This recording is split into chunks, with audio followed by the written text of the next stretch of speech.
Welcome to our podcast. I am Carly. I'm a junior at the University of Oregon, anthropology student from Forest Grove, Oregon. I've lived in Oregon my whole life. I now live in Eugene. All right. Hi, everyone. I'm Maya Ravel. I'm a grad student at the University of Oregon in Environmental Studies, and I am originally from North Carolina. I've been living in Oregon for a year. Waklesi Gawasasis Anglo Hukta Niskamonkunk no Wichkini Choima Watakni. Hi, my name is Aisha Wilson. I currently reside in Eugene, Oregon, and I am from Chiloquin, Oregon. I am an enrolled Klamath tribal member, and I am in my fourth year here at my undergrad at the University of Oregon. And I am Sierra. My pronouns are she, they. I'm a student in anthropology and environmental studies at UO, obviously, because we're all here. I'm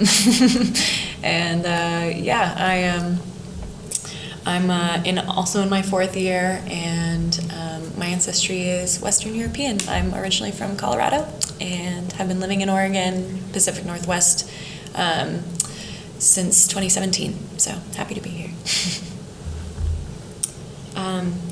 So we're all here because we are all taking a class together. It is a ENVS 410 Understanding Place course, and it is about the McKenzie watershed. This course is designed to get students familiar with the McKenzie watershed, from headwaters to Eugene itself, to the confluence it has with the Willamette River, and through this course, we have been exploring different hydroelectricity projects on the McKenzie River. We've been understanding the ways in which our water here in Eugene comes from the McKenzie and trying to get a geological sense of what the McKenzie River is like and how we culturally relate to it in this contemporary world that we are in right now. Yeah, and with that, we addressed tribal representation or lack thereof in the McKenzie watershed. Still, it felt like the majority of our texts were either framed through the lens of a historic white settler perspective in the past tense or focused more on a comprehensive picture of settler colonialism and Indigenous peoples in the United States, such as the Bacon text we interacted with in the course. While both of these areas of text were critical and necessary, I was just interested in learning more about the actual bands, the Kalapuyas, that called the watershed home.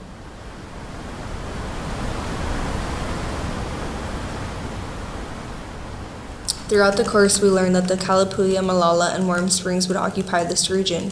While on the field trip to the Grand Huron Museum and Cultural Center, we learned that the McKenzie watershed is homelands to the Chinchafi, Winnefeli, and Mohawk Kalapuya peoples. Knowing which tribal groups specifically came from the McKenzie watershed, I think is crucial in learning the history of the land and attempt to build a relationship with the place. I felt that the ignorance I had after presentation at the Grand Huron Tribal Museum and Cultural Center upset me when I thought about how much time and energy we have spent in the McKenzie, unaware of some of the history of the peoples and land. Being systemically removed from their homelands, I know there has to be a lot of history within this land that we fail to truly learn or acknowledge, missing or not knowing which tribal peoples' homelands we have spent our entire course in. Centering the Indigenous peoples of their homelands and recognition of their connection to place is crucial in interacting with environments I do not consider my homelands. While the contemporary presences in the McKenzie watershed are also a critical component to understanding and building a relationship with the place, I believe that the tribal history of the region should also be prioritized when possible when learning the history of a place. While I now have so much knowledge and information about the geology, economy, and communities in the McKenzie watershed, I still have questions in a sense of a missing foundation of the tribal connection to the land. Different questions I have that are unanswered are, do any tribal members or descendants gather or use any land in the McKenzie watershed for spiritual, cultural, or well-being purposes? Are there active efforts to acknowledge and educate the public on the tribal histories of the region? What perspectives do the Confederated Tribes of the Grand Huron on government membership and department levels have on the McKenzie watershed lands? What specific collaboration is going on between the tribe and agencies or organizations in the watershed? What opinion does our tribal council have on the Lieber Canal decision? has their government had any involvement in the decision-making for the Lieberg Dam powerhouse and fish hatchery facilities, or even knowing that the seasonal round of the tribal peoples was oriented around salmon, deer, elk, huckleberries, beargrass, and obsidian? What efforts are in place to protect or restore these specific significant components in the Grand Ronde tribal membership? All these different questions are left unanswered, and I think that this gap of knowledge, or this underrepresentation, and not being able to discuss this information or learn this in our course, is a direct result of settler colonialism in the place of academics. And so during our course, one big piece of text that we interacted with was Bacon's framework. And quickly, we're going to lean over to Maya for an introduction on that, and how his frameworks he lists represents erasure and discursive representation of tribal peoples. Yeah, thank you, Aisha. So foundational to this course, we understand settler colonialism as a structure that's ongoing, committed to elimination, and is most perfected when it's undetectable or achieving its goal of self-supersession. In this class, Bacon's framework of colonial ecological violence, that will be a guiding frame for this conversation. We want to take a minute to pause and recognize Dr. Bacon, who is a UO grad. They got their master's in sociology and their PhD in environmental studies here in 2018. And they've made major contributions in the field of environmental sociology, and they've had really big impacts on environmental studies, native studies, settler colonial studies, and so many other areas. And they describe colonial ecological violence as a broad frame that examines the ways that settler colonial violence produces inequities between indigenous people and settlers. And as a structure, settler colonialism disrupts indigenous eco-social relations and produces both spectacular and slow violence toward indigenous people. And we see this theme present throughout most of this conversation that we're going to have and across the trips that we've taken in the McKenzie watershed. The conventional scholarship is focused on the ways that the settler colonial structure achieves its goal of self-supersession through elimination projects like boarding schools, genocides and massacres, and manipulation of treaties. And in Oregon, we can see the Dawes Act, Marshall Trilogy, and Manifest Destiny having these impacts. So under colonial ecological violence, the forms of elimination are still relevant, but we understood how settler colonialism manipulates the environment to eliminate indigenous communities and have other direct impacts. So like for physical elimination, we can think about how settlers brought in diseases and wars destroyed indigenous foodways and contaminated waters, which is represented and talked about in As Long as Grass Grows. So like on the note about physical elimination and how it is a form of settler colonial violence, in this area, in the Willamette Valley, disease preceded settlement. So according to a blog post by Grand Ronde scholar David Lewis, he writes that beginning in about 1790, the Kalapuyans began suffering from the plagues of, quote, newcomer explorers and fur traders to the region. He hypothesizes that the first plague was likely smallpox, and that the second plague was probably malaria, which took hold in 1829. And he says that within 5 years, it decimated some 90% of the population of Kalapuyans. And this is all across the Willamette Valley, including the McKenzie watershed. So that means that by the time that settlers arrived toward like 1850, the population of Kalapuyans had gone from over an estimate that's like 20,000 people to about 1,000 people. And so because of this, when European settlers came here, they kind of saw the land as open and vacant and like available for colonization, basically. And this was structurally speaking, these diseases, which were introduced by white settlers vis-a-vis like trade networks and remote interactions that spread slowly across the continent, physically erased Native peoples from the land in a way that made white settlers feel as though the land was theirs for the taking. And with that, like, we see a lot of the implications with that mentality and those actions and, you know, all the consequences of their actions. And an example of that is the harvesting of salmon in the McKenzie watershed. And so a big chunk of our class, you know, we have focused on dams, on fish hatcheries, on just the overall endangerment and concern of the salmon species in the McKenzie watershed. And I believe it was in the 1860s, the settlers began to commercial fish on the McKenzie River. And then by 1870s, I believe it was a newly elected U.S. Fish Commission chair. It was in one of our readings, I believe it was a Lewis reading, where he states that 10 years after they knew that overharvesting and that commercial fishing was not a sustainable practice there on the McKenzie River. And so within 10 years in the 1870s, a U.S. elected government official knew that this was wrong, and yet they continued to do it. And that is just, you know, like a direct action of settler colonialism and the U.S. environmental practices. And so with that, we are now realizing, or I don't know, somebody else needs to. Yeah, I think, like, on that note, Aisha, yeah, exactly, like I guess, like, this relationship that has been built with salmon that we can see exemplified on the McKenzie River. You know, like, when we think about the way in which dams have been put up to regulate flooding within the Willamette Valley, dams which influence the type of water flow in the McKenzie River. These dams can be also focused on generating hydropower. You know, all of these developments on the river have different, there are different motivations behind each of these dams, and yet they all have a similar effect on ecosystems, which is that it creates a habitat which is really unhealthy and unstable for salmon. And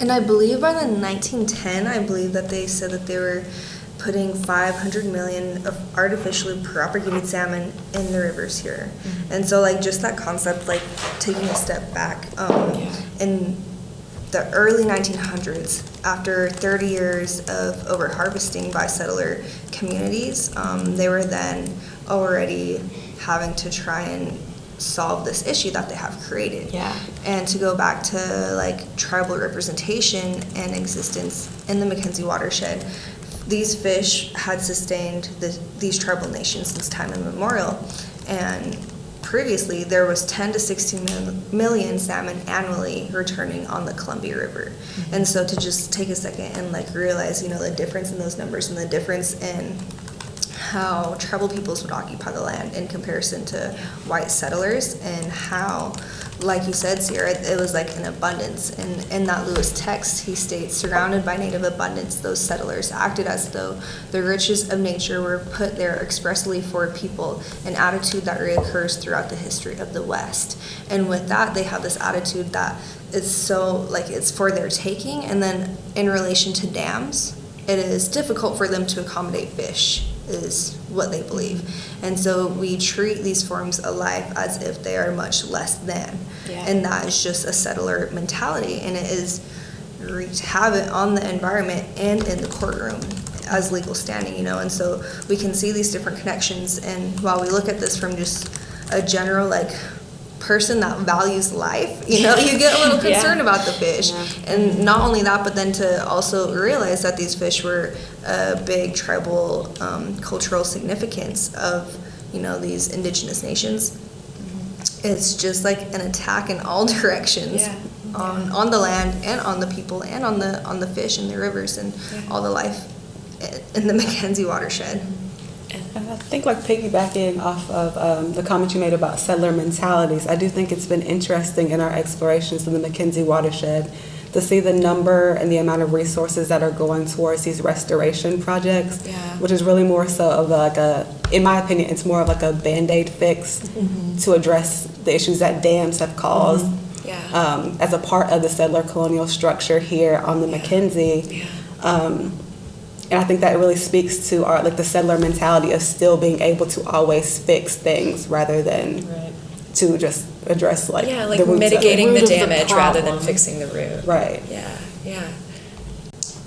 these conversations are relating to the ways that settlers were coming into this land, and just because of the ways that the disease had wiped out the populations and left it open, and their misunderstanding of this area led to these issues, and the ways that coming in and assuming as Westerners who base their own cultural progression as a society on technology, and viewing these kinds of viewing cultures and groups of people who don't base their progression as a culture or society on technology in other ways, in the ways that Native people do, and connect deeply to nature in a different way than Westerners do or value, has led to these issues that we see now. And there, I don't know. Yeah, no, I mean, it's exactly like the point that Aisha was trying to make earlier, To piggyback off of Maya, though, just a moment ago, like when you talked about like these restoration efforts like currently going on in the watershed, I think that like a really big difference between restoration, settler colonialism restoration efforts, they are based in isolating certain parts of a system. And so like if we look at a healthy forest, we know that fish equal healthy forest. We can draw those connections. But when we look at certain like legal standing documents and protocols and regulations and plans that are created by U.S. government agencies, usually they tend to separate forest and fish, and so they will treat specifically fish and then specifically forest issues. And so when you separate and isolate these certain parts that are interconnected, it's a kin-centric system.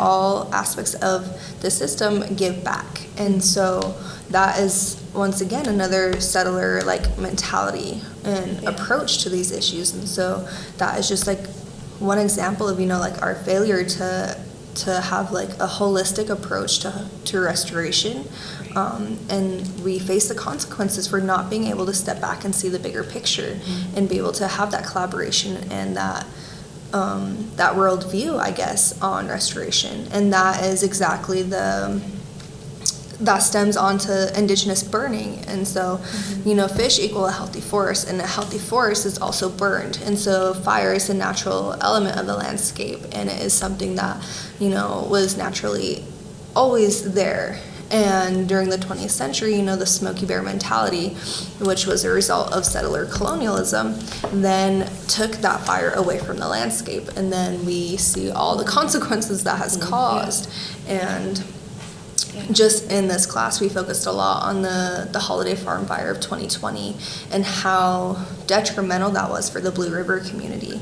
And it's, it is the removal of fire from the landscape that has caused these insane, wildfires, and that just leads into Indigenous burning. If anybody has anything they'd like to share about that. Like on the note of fire, I think that to the point that Aisha, you were making about fire being an essential part of the landscape and the effects that we can see of the absence, like the deliberate removal of fire on the landscape. That absence was intentional. I mean, like that's something that a lot of people I think are starting to reckon with in this like era that we're currently living in. There's been a long-standing history since colonial governments have been set up in the West of viewing fires as bad because, when they see a fire threaten like a community or lumber, they see it as a threat to lives and they see it as a threat to money. And that is a fundamentally different relationship with fire than Indigenous peoples of the Northwest have had since time immemorial. And the elimination of that type of relationship on the land is a direct result of settler colonialism. And we can see the ways in which, these ecosystems which have evolved to thrive with fire are now suffering. And that's having effects on, as Aisha was saying, communities that live within the McKenzie River watershed. and it just sort of makes those connections all the more clear, I think. Yeah, and I think on another level, that removal of burning has really intense cultural impacts for Native people back then and now. It is something that is spiritually connected to the culture of Native people. There's a quote from Robin Wall Kimmerer in her Journal of Forestry saying that the application of fire is viewed by many indigenous groups as a spiritual responsibility to the land. And this concept of settler colonial ecological violence also has this component of violence, whether or not it was intentional, violence that is being enacted upon Native people in the watershed that directly attacks who they are, their identity, and their culture, because this misunderstanding of this ecosystem and environment is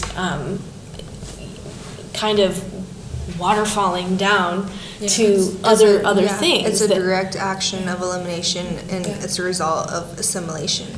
And it ties like all of like these things that both Carly and Aisha are just mentioning is another example of one of the strategies of elimination that J.M. Bacon brings up in their article. They have, so far we've talked about the discursive forms of erasure and how history is rewritten to exclude Native people from stories and from history, and how physical elimination via disease or lack of access to traditional foods like salmon are also a form of erasing indigenous people. And then removal of fire from a landscape, that is a form of cultural erasure or assimilation, which is a category that J.M. Bacon lays out in their article.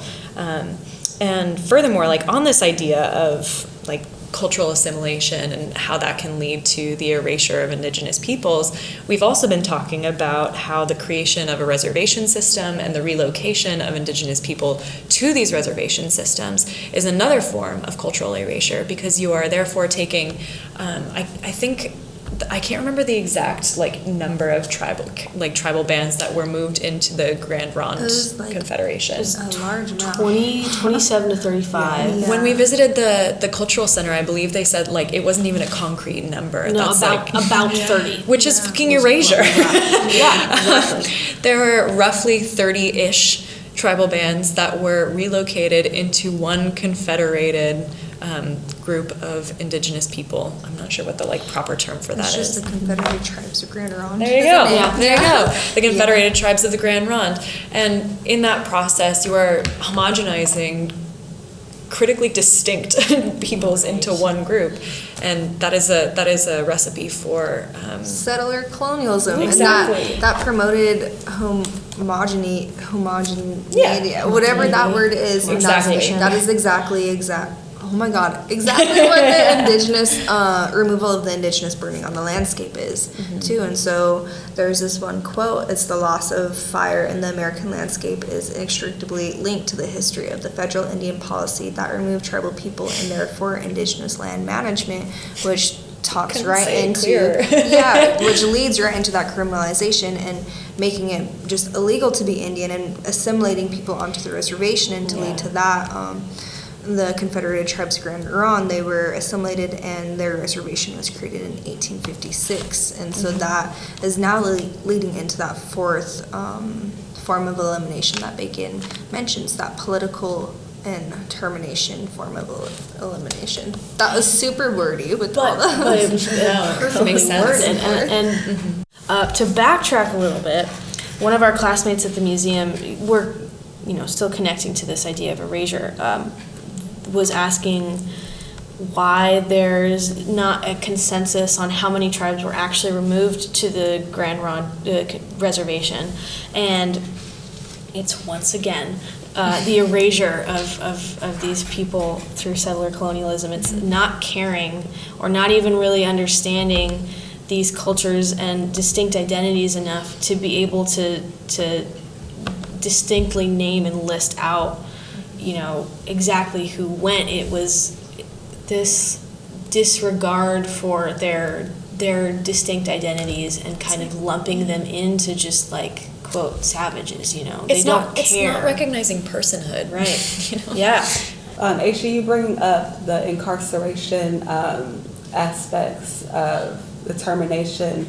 There were some of the readings that we had, and I was thinking more so about it connects with other areas of like gaps of knowledges around settler colonialism, because I've been interested in thinking about, I think it was in the David Lewis piece, he referenced the Oregon volunteers and Indian agents and the role that they had in policing and forcibly removing tribes to different places. And it's interesting to think about the gaps of knowledge around their roles as like seeds for the institutionalization of policing, specifically in the Pacific Northwest. I just have a bunch of other questions about how we see the policing and the threats of incarceration as central to the settler colonial structure on an ongoing basis, and how also this informs our understanding really of racial terror, while understanding settler colonialism does impose race on Indigenous peoples under settler colonialism. So I think there's lots of there's just lots of other gaps of knowledge as well around the role of like policing and incarceration. Yeah, no, I think that is definitely like in past tense, it is so prevalent, and then it's carried on to ongoing. And so like you're exactly right. And so first, you know, like they criminalized just the identity of Indigenous peoples here in the United States, and so making it illegal to practice any spiritual or religious beliefs or practices, and then criminalizing the actual actions and land management of their homelands, and so taking away the power to, you know, provide their own stewardship for their own homelands, and making it and alienating them from their own land was another step, and then just existing and being able to feed themselves and sustain themselves off of their food and their water is also criminalized. And so, you know, fishing, gathering, and everything else was criminalized. And so then the reservation era, they, like you said, they had to go to the Bureau of Indian agents. Those agents, they had to ask permission to be able to leave the reservation boundaries. And most of the time they were denied unless it was a good enough excuse. And so then they were giving a pass. And that was, I believe in the Lewis text too, Warm Springs, they had to go through the same process. They had to go and ask the Indian agents on their reservation, you know, for a pass to come up to the McKenzie watershed to go huckleberry picking and stay here, you know, during the summer times. And so just over and over is this criminalization. And now I think that we see it in different senses, because it's not directly like you're gonna be arrested if you go out and you fish or you pick this berry. It's not policed like that. But now I feel like for example, putting a species at stake and making it so they're now listed on the Endangered Species Act, and making it so now if they were to go and get that fish, you know, to go fish, that in and of itself is illegal, you know, and it is a good thing that we have that in place to protect the fish, but it's just an example of how that is carried into like present day, I guess. And I feel like that overlaps a lot with like the, you know, like that strategy that Bacon had identified about physical elimination, because literally you are physically removing people from society, quote unquote.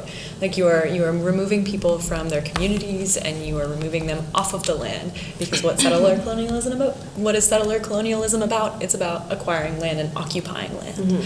And so that erasure component of like physically removing people through the prison systems is something that I think, as Maya, you lifted up, is something that has always been central to the history of like Indigenous and settler relations here in Oregon, as well as like across the nation. And I also think it's important to highlight that that this knowledge is not something that we have been readily given, I think. Did you guys actually know at the Oregon State Prison, I have not went to prison, I have not traveled or had to go through, you know, the intake process of that, but I guess we have hello or welcome in tribal languages there, because the tribal representation is so high in our prison systems here in Oregon that, well, they wanted to be inclusive. And so actually that was a conversation I remember, the vice chair of my tribal council, the Klamath tribes, had to go to our language department and ask, you know, for assistance in giving wording to the prison, so that way they could have that up. And Yeah, and so that, It's like jaw dropping. Yeah, and so I gave examples of criminalization in the sense of like kind of the environment and like history, but like current day, I think that when I look at things, in my environmental justice class, we had a little like group project where they asked us to write down the first few words we thought when we thought of prisons, and immediately everybody else at my table said bad people, crimes, blah blah blah, this and that, and my first word was family. Second one was safe place with 3 cots, or with 3 meals and a cot, and so the reality is that most Native peoples have a lot of families and representation in the prison systems, or that have any form of criminal record. And so I think that when you take a group of people and you put them through all these different forms of genocide and all these different traumatic events, and then you just leave them there to sit with that trauma. Like our communities have never went through anything like this before. And I remember a tribal member in my community, she said, we don't have any ceremonies, we don't have anything in place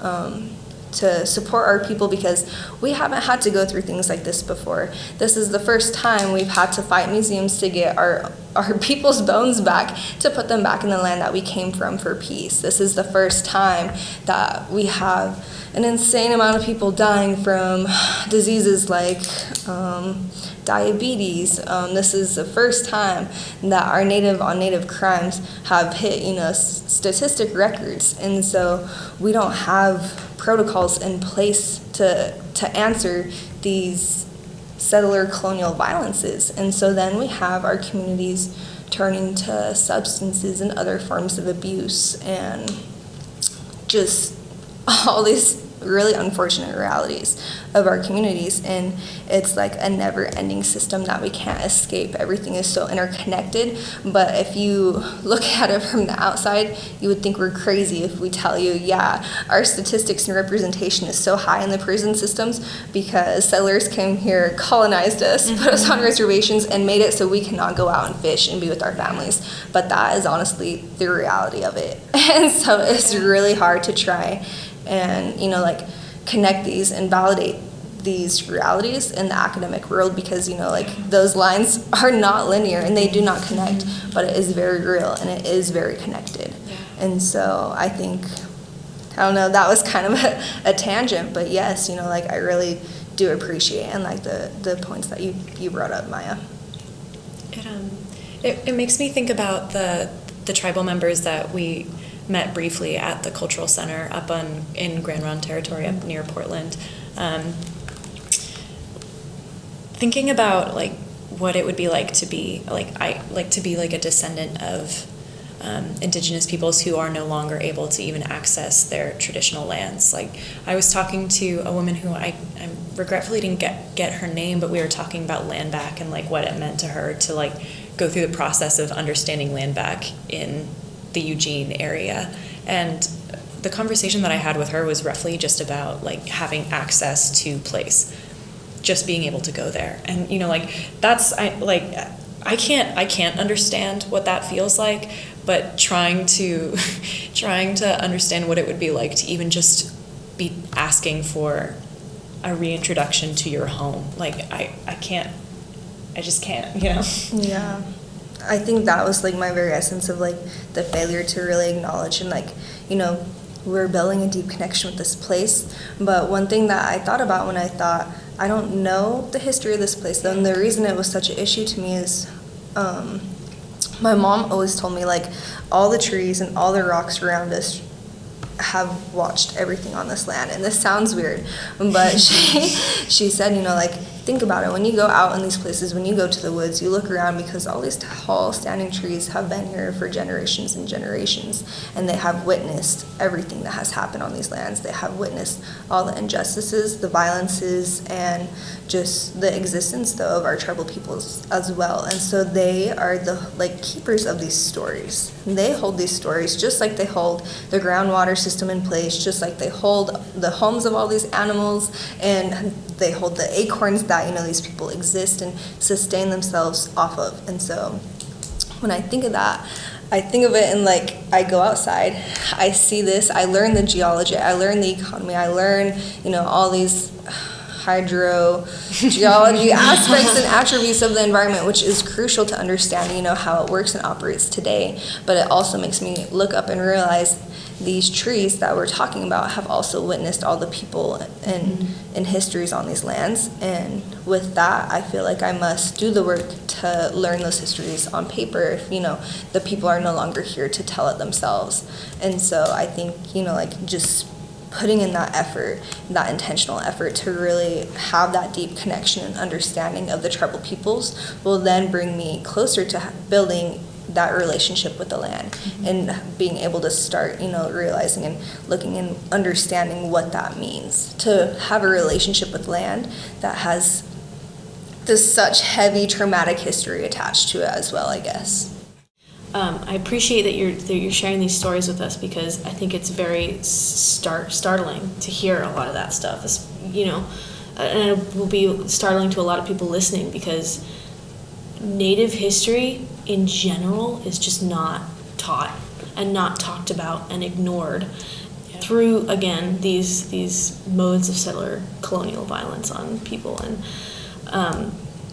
not only is this this misinformation, way back in the day when settlers were first moving in, there were lots of incentives to something that Bacon describes as the elimination of the native, this concept of removing native legitimacy to having this land has turned now into perpetuating and ensuring that those histories, those realities, that trauma is not talked about, so that there's no mass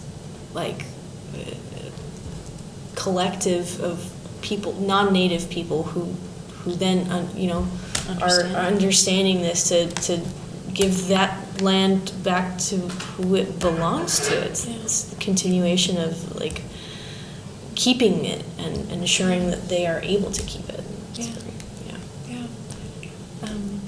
And I think all of that is touching on we're talking a lot about erasure, and I think it's important to also talk about the ways in which politically Indigenous people are erased, because we've been talking about physical erasure through disease, genocide, war, physical acts of violence. We've talked a little bit about subtle acts of violence, maybe not subtle, but maybe the better word would be invisible or something. Was it the slow violence? Slow violence. Yeah. That's the best way of putting it. Yeah, slow violence, discursive erasure, our gaps of knowledge, prohibition of traditional ecological knowledge, and then there's the whole ordeal of political termination, which the Kalapuya people and the descendants of the Kalapuya, who have since been relocated to the Grand Ronde and the Siletz primarily, have also experienced. In 1954, the Grand Ronde Confederation of Tribes was terminated. And that act alone is also just another example where the U.S. government decided that they didn't want to recognize personhood again, and all of this is part of the ongoing structure of colonialism to disenfranchise people from the land. Yeah, and then the touch on termination, it is exactly what we're talking about. It is the result of settler colonialism. And that their impacts on the environmental practices here in the United States. And so termination, if we look at it across the United States, there's patterns of all these, I think that there's 32 or 30-something different tribes that were terminated. And all of them had an insane amount of timber. And so once again, it's really this abusive exploitation of the environment. And so specifically here for the Confederated Tribes of Grand Ronde, they were terminated, and then it was a land grab for timber. And so I think I just wanted to draw that line back because it, all these settler colonial impacts are directly linked to the environmental injustices and injustices of tribal communities. A lot of the times when we talk about the environment and environmental movements and environmental justice, we cannot separate that from Indigenous peoples and the Indigenous movements in the environmental world. And so I just wanted to make a note on that. It also reminds me of something else that we learned at the Cultural Center, which was that current living descendants of the Kalapuya, who are members of the Confederated Tribes of the Grand Ronde, also still work in timber. Like, as part of this colonial process, relationships to the environment have also been exploited and changed and altered in order for people to survive. Because the only way to make money is or one of the primary ways to make money, at least for a time in the areas of the Confederated Grand Ronde, was to get involved in timber. People have been doing that, and so you can't. You also, it brings in this ecological or this environmental justice component where we think about the people who are doing the most dangerous jobs, the people who are doing jobs that are the most at risk too, because timber is not an industry that has longevity. Yeah. And what's going to happen when people aren't able to work in the timber industry anymore? It's just this ongoing system of slow violence that continues to impact people because they're faced with desperation and they're faced with everything that we've been talking about. Colonization, exactly. Yeah.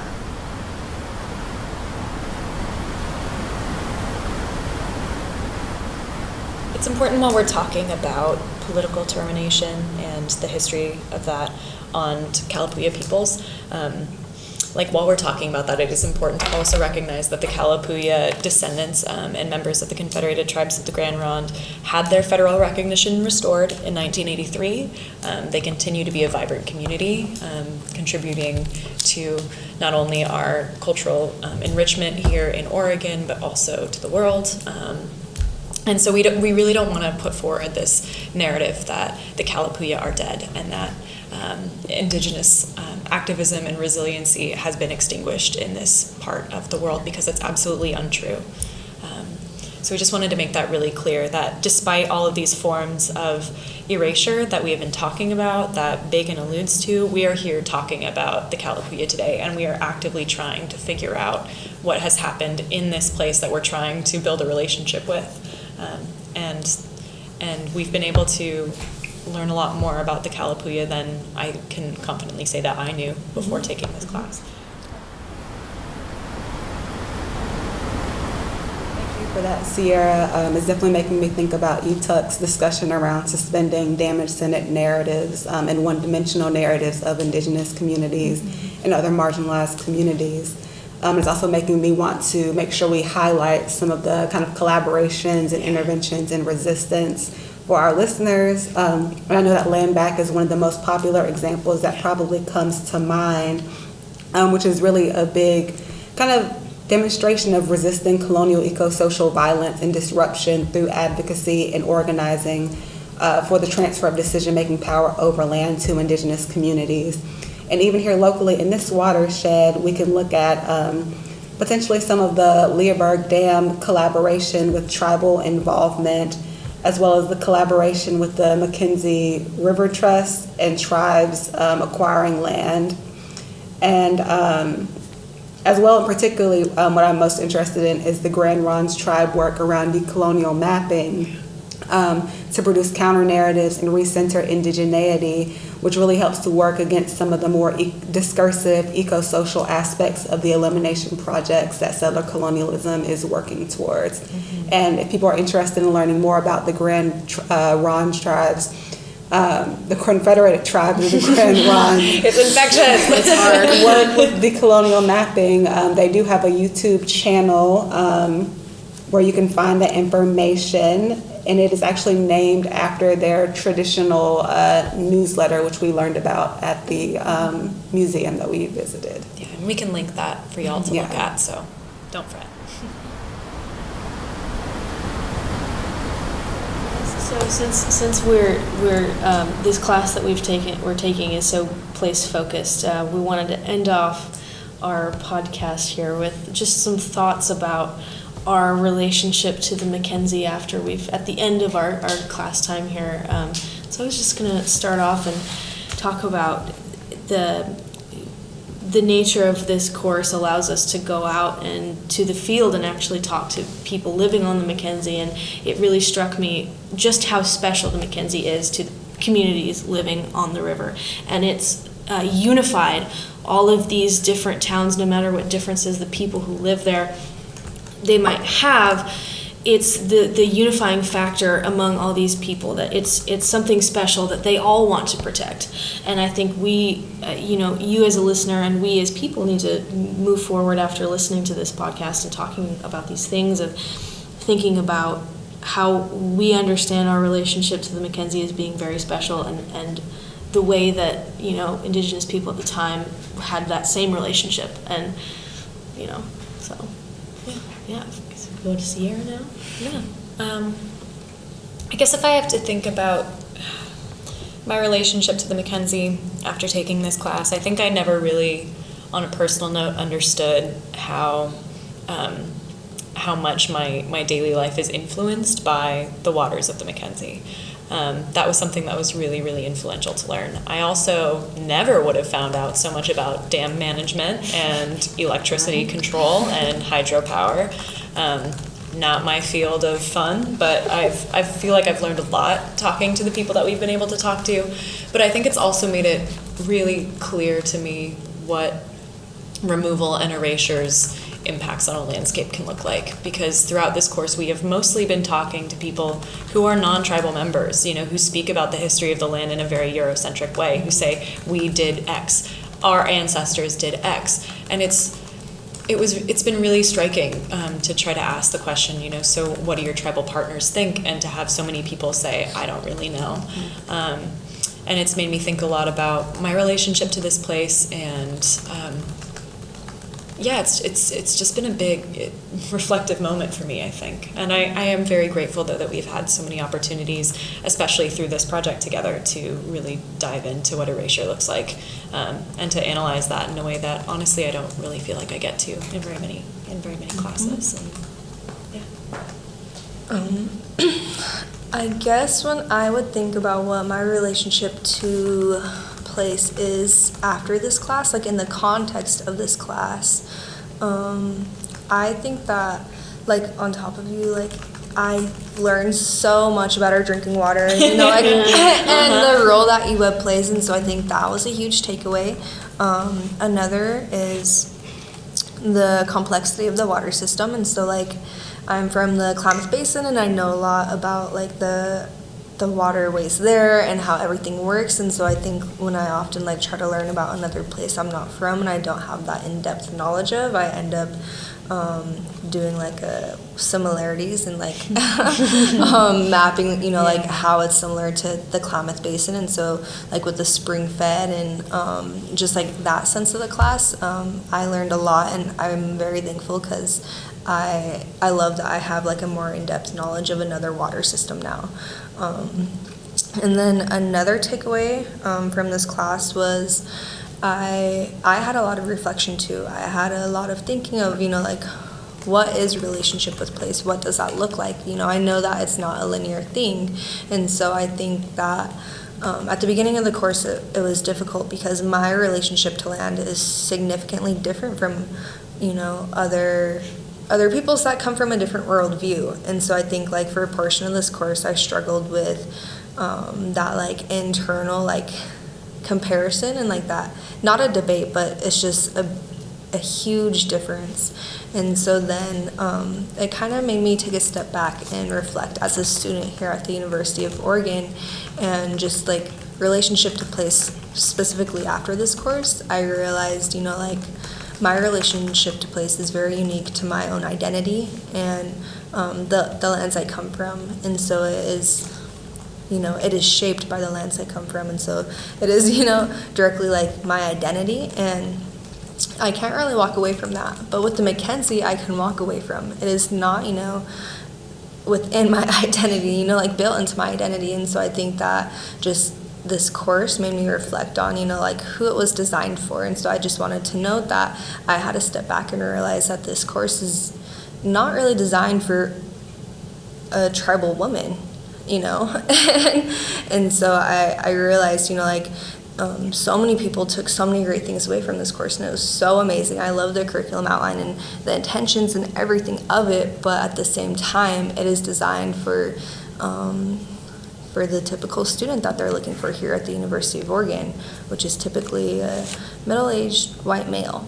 And so when I talked about, like how I viewed this course and how I understood a relationship to place with another student, they, as a white male, said, as a settler, like this course filled in so much missing information, and I didn't have any existing relationship to place, and so it was so much to him, and so that made me realize that this course is designed for white students, by a white professor that teaches within a white institution, and that is not meant in any disrespectful or any type of bad way, but it just really made me reflect on, like what relationship meant to place, or what relationship to place meant, like in the walls of the university here. And so that was just a big like reflection piece I took with me, and it wasn't exactly with the McKenzie watershed itself, but more or less like with the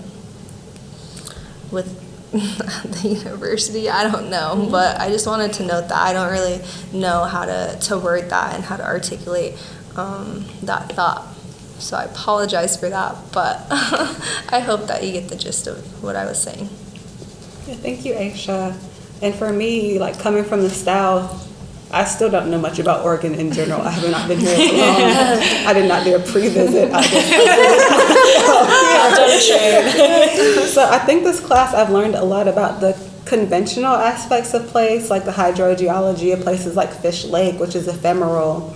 But on what I'm most intrigued about and want to continue reflecting on is understanding erasure as unethical, but also thinking critically about the ethical dimensions of remembering and relearning and unlearning, and what that means in developing a relationship to place that can't be homogenous and it can't be flattened. It does have to be unique and consider all the sociocultural aspects before we can actually really think about having a relationship to place. Thank you all for listening. We hope you were able to learn something, gain some new perspective, because we certainly have. And Thanks for sitting down with us for a while, or doing your dishes, or whatever it is you were doing. Yeah.